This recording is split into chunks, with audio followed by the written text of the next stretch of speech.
Oi, pessoal, espero que esteja tudo bem com todos. Vamos prosseguir, os nossos estudos. Hoje, o nosso estudo é o 89, do volume 3 da obra Sabedoria do Evangelho do Pastorino. E com o estudo de hoje, a gente encerra aquela parte da instrução dos emissários, que o próprio Pastorino dividiu em 5 partes. Então, nós estamos agora na 5ª parte. Nós temos essa 5ª parte e, em seguida, nós vamos ver um trecho bem pequeno que os discípulos, após serem instruídos, eles vão para a prática. Então, o nosso estudo de hoje vai ser a 5ª parte da instrução dos emissários e a pregação.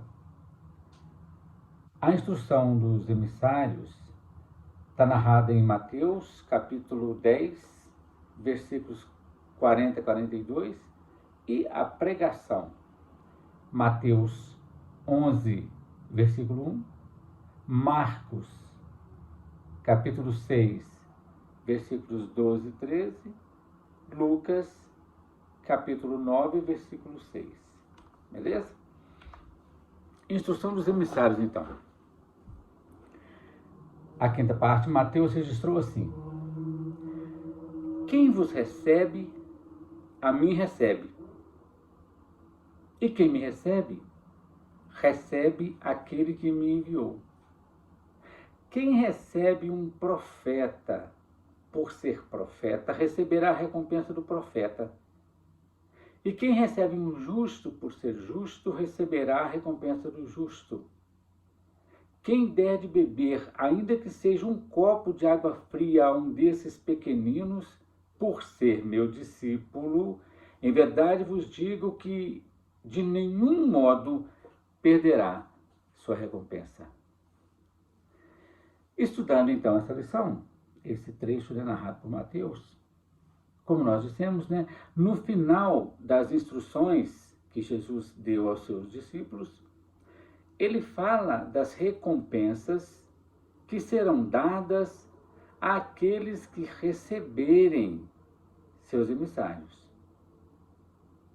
Em um outro trecho, lá no Evangelho de João, no capítulo 10, versículos 17 e 18, quando Jesus faz a oração aos discípulos, Jesus diz assim: como me enviaste, Pai, assim eu os envio.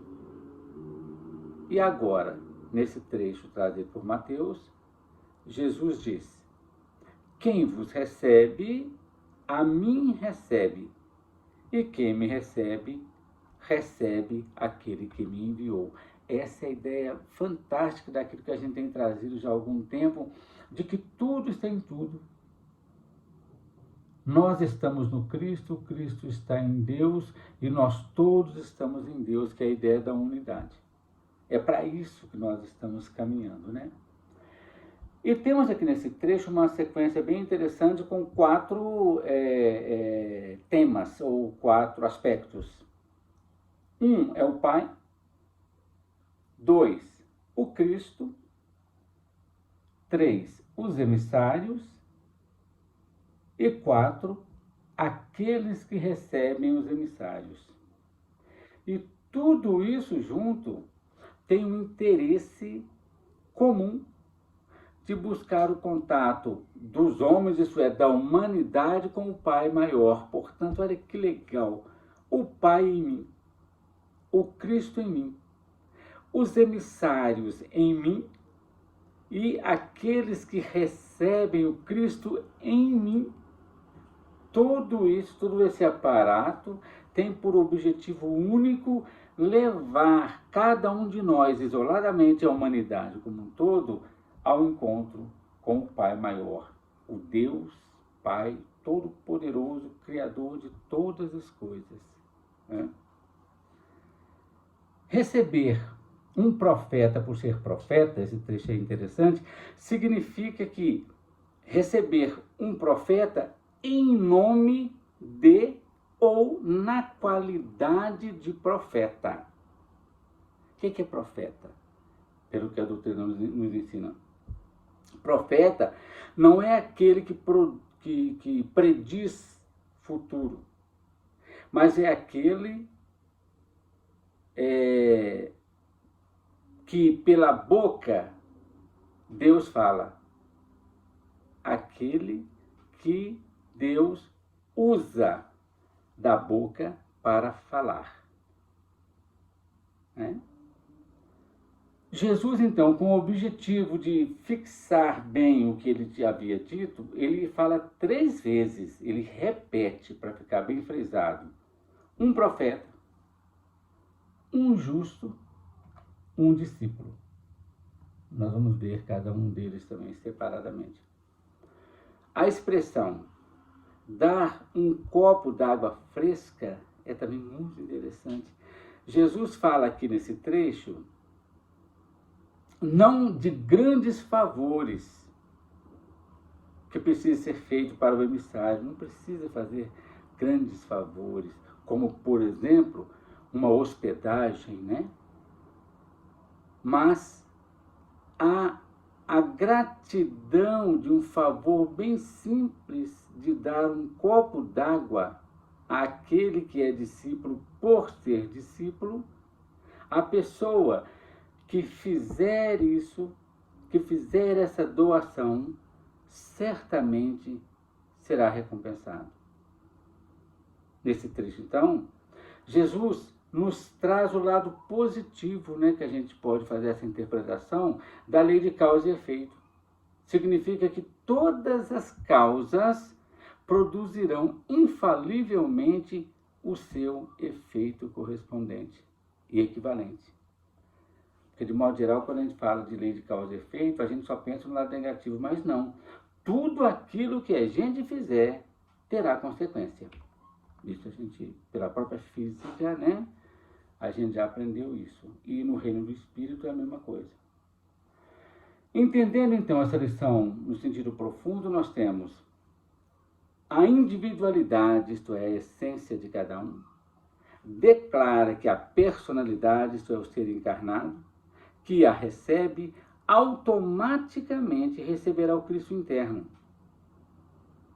E quando se estabelecer esse contato, imediatamente se realizará a unificação com o Pai, conforme aquilo que Jesus disse no livro de João. Se alguém me amar, meu Pai também o amará, e nós viremos a ele e habitaremos nele. Então vai juntar todo mundo. Nós, como filhos de Deus, o Cristo que está em nós, e tudo isso estará em Deus, nosso Pai Criador. Mas isso, gente, não vai se dar se a personalidade, isto é, a gente, o ser encarnado, se recusar a receber esse espírito, isto é, a individualidade. Por quê?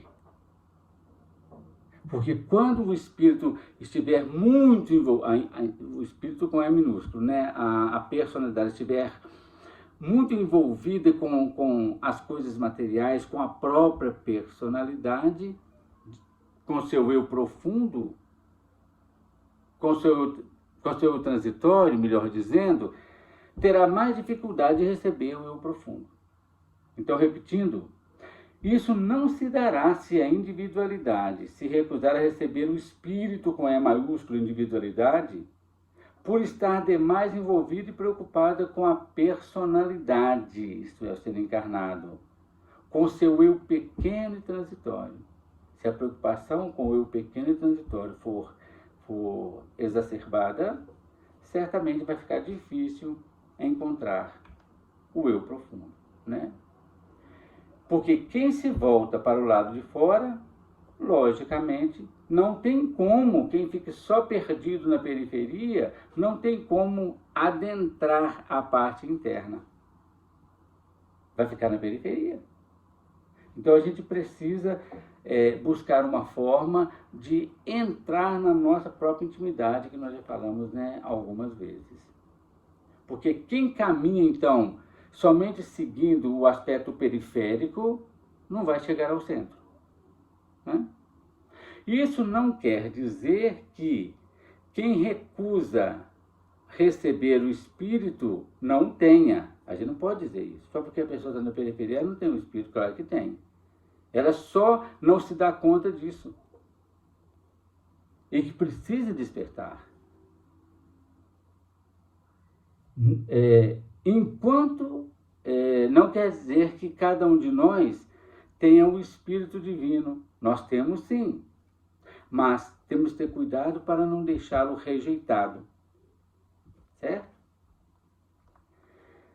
Em relação às recompensas do Espírito, poderá se dar na mesma encarnação, a gente sabe disso, ou num prolongamento da existência com a personalidade desencarnada, a gente leva isso quando desencarna, no plano astral, e isso vai refletir, logicamente, numa nova personalidade em nova encarnação. Então, quem consegue aproximar, adentrar a individualidade, receber o emissário em nós, vai receber essa recompensa, que pode se dar nessa mesma encarnação, ou num processo da personalidade desencarnada no plano astral, e logicamente vai se refletir numa outra encarnação. Portanto, não importa a personalidade futura, porque o espírito é o mesmo. A individualidade, o espírito com E maiúsculo, o eu real, é que vai receber essa recompensa independente da personalidade, isto é, do processo reencarnatório que o espírito estiver engendrado. Bom, aqui vamos trabalhar agora os três aspectos ou os 3 graus, né, que Jesus fala. Profeta. Profeta para nós, pela a doutrina, significa médium, né, intermediário. O médium, então, ele vai fazer esse intercâmbio entre outros espíritos, ele é um medianeiro, cujo trabalho constitui obra extremamente meritória, por dar orientações importantes para a evolução tanto pessoal quanto coletiva. O justo, quando Jesus menciona, é aquele que sabe discernir o bem do mal, que tem capacidade de fazer o bem, evitando qualquer mal. Como diz a doutrina espírita, não basta não fazer o mal, tem que fazer o bem, né? Então, o comportamento do justo tem que ser certo, correto, nobre e elevado. O discípulo do Cristo é aquele que já conseguiu a união com o eu profundo e que, portanto, já se encontra realizado. Aqueles discípulos, do ponto de vista material, eles encontraram Jesus materialmente, mas eles encontraram o Cristo dentro de cada um, por isso são chamados discípulos, né? A esse, então, ao discípulo, bastará o mínimo de ajuda do plano material. Isto é, um simples copo de água fresca, para merecer a recompensa. E quem recebe um discípulo do Cristo, recebe o próprio Cristo, que é quem rege o discípulo do Cristo. Resumindo, então, o Espírito encarnado, que sentir em si a ação do Espírito e se dispuser a aceitá-lo, vivendo de acordo com as instruções recebidas dele, correspondendo aos seus apelos, quer como médium, quer como justo, quer como discípulo do Cristo, esse Espírito receberá as recompensas a que fazem jus, conforme a aceitação que der ao hóspede divino em si mesmo, em cada um de nós, né? Depois, então, dessas instruções que Jesus passou, e os discípulos entenderam perfeitamente isso e partiram para o seu trabalho. O outro tópico, então, que é a pregação, Mateus registrou assim no capítulo 11, versículo 1. E aconteceu que quando Jesus acabou de instruir seus 12 discípulos, partiu dali a ensinar e a pregar nas cidades deles. Marcos, no capítulo 6, versículos 12 e 13, registrou assim: E tendo eles saído, pregaram para que modificassem a mente. E expeliam muitos espíritos desencarnados, ungiam com óleo muitos enfermos e os curavam. Lucas registrou assim, capítulo 9, versículo 6. Tendo eles partido, caminharam através das aldeias, anunciando as boas novas e fazendo curas em todas as partes. Estudando então esse trecho da pregação, nós temos o seguinte: os emissários, isso é, os discípulos, põem em prática os ensinamentos de Jesus, saindo pelas aldeias a pregar a modificação mental. Se a gente não muda nossa mente, as coisas não mudam. É a execução sob a supervisão do mestre. Eles foram, mas Jesus estava ainda supervisionando, né? Promovendo assim o exercício do aprendizado que mais tarde será realizado por conta de cada um. Jesus, então, volta para o plano espiritual, conforme a gente já sabe, e os discípulos ficam aqui trabalhando a boa nova. Né? Nesse trecho, tem uma menção muito interessante, é que os discípulos ungiam com óleo muitos enfermos e os curavam. Era hábito, né, naquela época, utilizar-se de óleo para aliviar as feridas. Por exemplo, na parábola do bom samaritano, Jesus conta que o bom samaritano usou o óleo, né, para sarar as feridas do andarilho. Né? Sendo ele normalmente utilizados, esse processo medicamentoso era utilizado nas terapias dos essênios. Então eles tinham, e eles eram, os discípulos de Jesus, na sua maioria, eram discípulos de João Batista, que por sua vez conhecia as práticas dos essênios, então eles tinham esse hábito. Né? Entendendo que eles são no sentido profundo, é bem interessante. Não basta, então, receber as instruções da individualidade do Cristo. É preciso colocá-las em prática, exercitando-se na oração, na meditação e na ação. Nós já falamos um pouco sobre isso. Na oração, nós falamos com Deus. Na meditação, nós ouvimos o que Deus tem para nos dizer. E na ação é o trabalho efetivo que a gente precisa realizar. Só assim, só por meio desses três aspectos, a personalidade conseguirá subir alguns degraus na escala evolutiva. Porque primeiro, plasma-se o hábito, que em seguida, uma vez arraigado, vai se tornar instinto. Solidificados, então, esses hábitos, se poderá dar mais um passo à frente, né? Mais um passo adiante. Sem uma base forte, não pode haver uma construção. É preciso ter bastante solidificada a base para que a construção a ser edificada não venha a ruir, né? E quanto mais alto o edifício, mais profundos e sólidos precisam ser seus alicerces. Certo? Então, dentro de nós, todas essas instruções são trazidas para que a gente possa construir em bases firmes o edifício da nossa fé, o edifício da nossa evolução espiritual. É isso, gente, que eu preparei para a gente encerrar, né, esse tópico, né, em 5 estudos. E na semana que vem a gente continua com os nossos, seguindo, né, os nossos estudos em outros tópicos.